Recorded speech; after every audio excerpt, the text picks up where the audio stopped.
मलूक भाई, हमारे उत्तर प्रदेश में स्वतंत्र देव बहुत बड़े मंत्री हैं। भाजपा के विधायक ने उनको बंधक बना लिया, बोला है मुख्यमंत्री को भी बंधक बनाऊंगा क्योंकि सरकार में भ्रष्टाचार है, सरकार काम नहीं कर रही है। दूसरा ये कि मलूक भाई कौन कब किस पार्टी में आएगा, कल आप कहाँ बैठे होंगे, कांग्रेस में होंगे, किस पार्टी में होंगे, ये तो आप जानते हैं कि कुछ भी कहा नहीं जा सकता। मेरा अमीश भाई एक बहुत ही सीरियस सबमिशन है। आपने दो बातों को क्या इस लायक? आपने कहा कि जो आर्मी चीफ है, आपने कहा कि जो आर्मी चीफ हैं उनकी भी किताब पब्लिश नहीं हुई है, और जो निशिकांत दुबे गृह मंत्री अमित शाह जी के कहने पे जो उन्होंने बदतमीजी करी है, उन्होंने कहा वो भी किताब पब्लिश नहीं है। और उन्होंने ये भी कहा एक निजी टिप्पणी किसी की जिंदगी के बारे में। आपने कभी अमित जी कभी भी ये सुना कि आदरणीय ने पूछा कि प्रधानमंत्री जी की बीवी कहां पे है?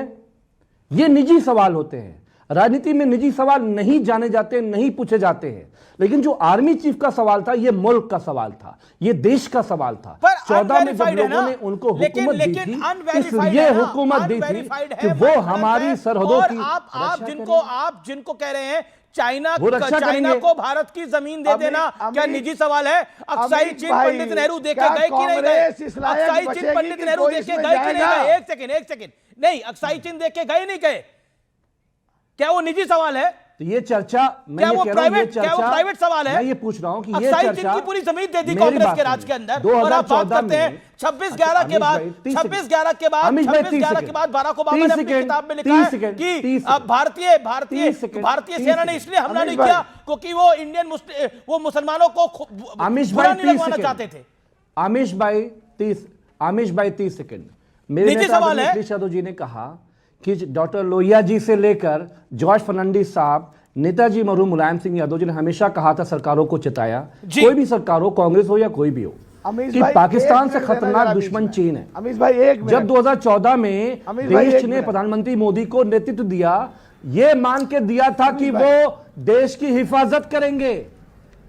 जो आर्मी चीफ नरवणे हैं, उनकी किताब ये बताती है कि ये कमजोर प्रधानमंत्री है, चीन से डरता है, बांग्लादेश से डरता है। हम ये चाहते थे आप बात करिए। एक सेकंड, बड़ी खबर आ रही है, मनोज तिवारी ने बड़ा आरोप लगाया कि महिला सांसदों का एक घेरा बना दिया गया। लोकसभा हंगामे से जुड़ी एक बहुत बड़ी खबर है इस समय की। विपक्षी महिला सांसद पीएम की कुर्सी तक बढ़े। भारतीय जनता पार्टी कह रही है क्या विपक्षी सांसद पीएम पर हमला करना चाहते थे? बीजेपी ये कह रही है हमला करने के लिए पीएम की कुर्सी तक बढ़े। ये तस्वीरें आ गई हैं सामने, तस्वीरें आ गई हैं, आप देख सकते हैं क्लोज फ्रेम में। इसको देखिए, जूम इन करिए पीसीआर इसको, और जूम इन हम कर रहे हैं, और आप देखिए किस तरह से महिला सांसद प्रधानमंत्री के आगे आ गई हैं, और किस तरीके से पूरा का पूरा घटनाक्रम हो रहा है। यह अप्रत्याशित है, भारतीय सदन में ऐसा नहीं देखने को मिलता है। महिला सांसदों का घेरा बना के कांग्रेस ने पूरा खेल करा है, वो एक्सपोज हो गया है पूरा मामला। देखिए किस तरह से प्रधानमंत्री नरेंद्र मोदी खड़े हैं, महिला सांसद वहां पर पहुंच गई हैं और घेर लिया है प्रधानमंत्री को। क्या करने की साजिश थी? यह बहुत बड़ा मामला हो गया है। This is the biggest story. ये देखिए प्राइम मिनिस्टर आते हैं और किस तरह से पूरी की पूरी प्लानिंग होती है, यह दिखाई दे रहा है। प्रधानमंत्री के आगे तमाम महिला सांसदों का घेरा डालने का प्रयास होता है। किस तरह से पूरा का पूरा घटनाक्रम बदलता है। देखिए ये अपने आप में तस्वीरें बहुत कुछ कह रही है। जूम इन कर रहे हैं हम तस्वीरों को, आपको तस्वीरें दिखाई दे रही है बकायदा। दिस इज ये बड़ा अनफॉर्चुनेट हुआ है पार्लियामेंट के अंदर। Manoj Tiwari member of parliament क्या कह रहे हैं इस समय हमारे साथ, उनका रिएक्शन आ गया। मनोज तिवारी ने एक बड़ा रिएक्शन दिया है। पीएम की कुर्सी तक बढ़े थे, प्रधानमंत्री की कुर्सी तक बढ़े थे, और आप ये तस्वीरों में देख सकते हैं प्रधानमंत्री की कुर्सी तक आगे बढ़ रहे हैं। मनोज तिवारी क्या कह रहे हैं सुनिए।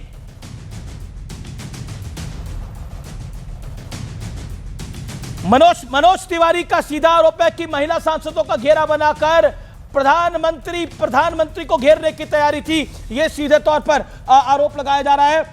मलूक नागर, योर रिएक्शन टू इट। जी देखिए, अभी अमीक भाई ने कहा पता नहीं कब कौन चला जाए।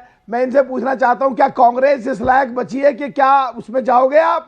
दूसरा, उन्होंने मध्य प्रदेश के चुनाव में कहा, कांग्रेस के नेता ने, हटाओ अखिलेश मखिलेश, क्या उनके साथ रहोगे? माननीय मुलायम सिंह जी को आय के अधिक से संपत्ति केस में जेल में डालने की कोशिश करी, क्या आप उनके साथ जाओगे? उनके 2 एमएलए थे, तुम्हारे कंधे पे चढ़ के 6 जीत के आ गए, रोज तुम्हें तंग करते हैं, क्या तुम उनके साथ रहोगे? ओके मलूक नागर, आपने अपनी बात को रखो, ऑडियो डाउन कर रहा हूं मैं, ऑडियो डाउन कर रहा हूं, आपने अपनी बात को रखा। सोमनाथ भारती, क्या आपको लगता है अनफॉर्चुनेट हो रहा है पार्लियामेंट के अंदर? सोमनाथ भारती, आमिर जी, आप बहुत ऊर्जा लगाते हैं अपना शो करने में और बहुत अच्छा लगता है, देश आपको पसंद करता है।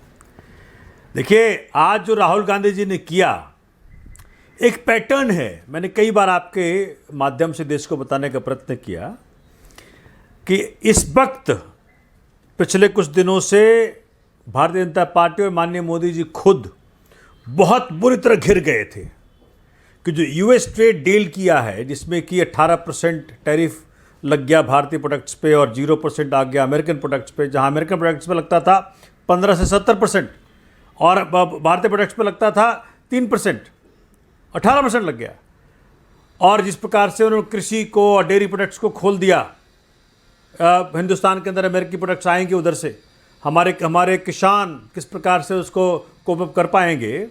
जिस प्रकार से नरवाने साहब का स्टेटमेंट जो था कि Modi ji is undecisive, he is not a very decisive leader, he had left us in lurch, तो उसमें घिर गए थे बड़ी बुरी तरह से। कैसे ट्रंप ने कह दिया कि भैया वो तुम जो है तेल खरीदोगे वहाँ वेनेजुएला से, रशिया से नहीं खरीदोगे। कैसे कह दिया भाई जो चाबहार पोर्ट से बाहर चले जाओ। तो इतनी बातें जो कह दी और देश की जो संप्रभुता के साथ खिलवाड़ हुआ, उसमें मोदी जी बहुत बुरी तरह घिर गए थे, भाजपा बहुत बुरी तरह घिर गई थी। और मैंने कई बार आपके जरिए देश को बताया है, उसी वक्त राहुल जी काम आ गए, ऐसा शब्द बोल दिया। याद है आपको जब बोला था कि भाई भरे युद्ध के दौरान कितने जहाज गिरे हैं। तो ऐसे करतूत कर देते हैं माननीय राहुल गांधी जी कि भाजपा को ब्रीदिंग स्पेस मिल जाता है। ओके आज क्या चर्चा चल रहा है? करतूत कर देते हैं, ब्रीदिंग स्पेस। सब एक सेकंड अपनी बात पे पूरी कर लूं। सोमनाथ की टाइम लिमिट तो फॉलो करनी पड़ेगी ना। प्रियंका गुप्ता रिएक्शन करना चाहती है। एक सेकंड मलूक नागर, जिसका मैं ऑडियो बोलूं वही बोले।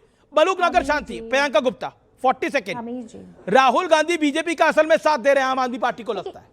Rahul Gandhi is the main reason behind BJP power, ऐसा आम आदमी पार्टी को लगता है। पार्टी की बात पे तो नहीं जाऊंगी, पर आपने नहीं आपकी बात जरूर करूंगी। आपने जो अभी विजुअल्स चलाए और ये कहा कि देश की चुनी हुई महिला सांसद प्रधानमंत्री जी के जो है ना उनको घेर लिया, तो मुझे लगता है कि जो आप कह रहे थे अभी, जो मनोज तिवारी जी ने कहा, तो इस पर तो उन्होंने एफआईआर करनी चाहिए थी। अगर देश के प्रधानमंत्री को देश की महिला सांसद से अगर खतरा है तो एफआईआर क्यों नहीं की अभी तक, और कोई एक्शन क्यों नहीं हुआ? सिर्फ टीवी चैनल पे आपने बड़ा चला दिया। इस बात का मतलब समझते हैं आप कि कितना सीरियस इशू है? मुझे नहीं लगता कि इस तरह की चीजें फैलानी चाहिए और इस तरह की कमाल की बात कर रही हैं आप। महिला सांसद दिखाई दे रही है, बीजेपी का एमपी बोल रहा है आप कह रहे दिखानी नहीं चाहिए। हम तो ये भी दिखा रहे राहुल गांधी ने गद्दार का, हम तो ये भी दिखा रहे हैं कि राहुल गांधी ने नहीं, मतलब राहुल गांधी किसी को गद्दार कहेंगे ये सामान्य बात है, ये सामान्य बात है। रवनीत बिट्टू देश का दुश्मन बोलेंगे, पूरा मैटर ही बदल गया है। मैटर अब नरवणे नहीं है, मैटर है गद्दार बोला गया। एक सरदार मेंबर ऑफ पार्लियामेंट को गद्दार बोला गया। देखिए ये मैटर बड़ा है। और कांग्रेस पार्टी का इतिहास है 84 वाला। 84 में कांग्रेस के सिक्कों के साथ क्या किया था ये किसी ने ढका छिपा नहीं है। ये मैटर बहुत बड़ा है और कांग्रेस की प्रवक्ता कह रही है ये लाइट मामला है, ये हल्का मामला है। दिस एक्सपोजेस कांग्रेस, ये कांग्रेस को एक्सपोज करता है। प्रियंका गुप्ता कह रही है ये हल्का मामला है, मामला हल्का है। आपको लगता है एक सरदार मेंबर ऑफ पार्लियामेंट को गद्दार कहना हल्का मामला है? किसी को भी गद्दार कह देंगे। सरदार मेंबर ऑफ पार्लियामेंट को बोलेंगे इधर आओ गद्दार, ये हल्का मामला है, ये लाइट मामला है। अगर महिला सांसदों से आप क्या कह रही हैं आप? Okay, this is big one. Okay, Congress की स्पोक्सपर्सन को लगता है ये तमाम हल्की बातें हैं। प्रधानमंत्री की तरफ कोई चार्ज कर रहा है, उनकी चेयर की तरफ कोई चार्ज कर रहा है, वो भी हल्का मामला है। बीजेपी मेंबर ऑफ पार्लियामेंट बोला है। ओके, मैं सोमनाथ भारती आपको बताऊंगा राधिका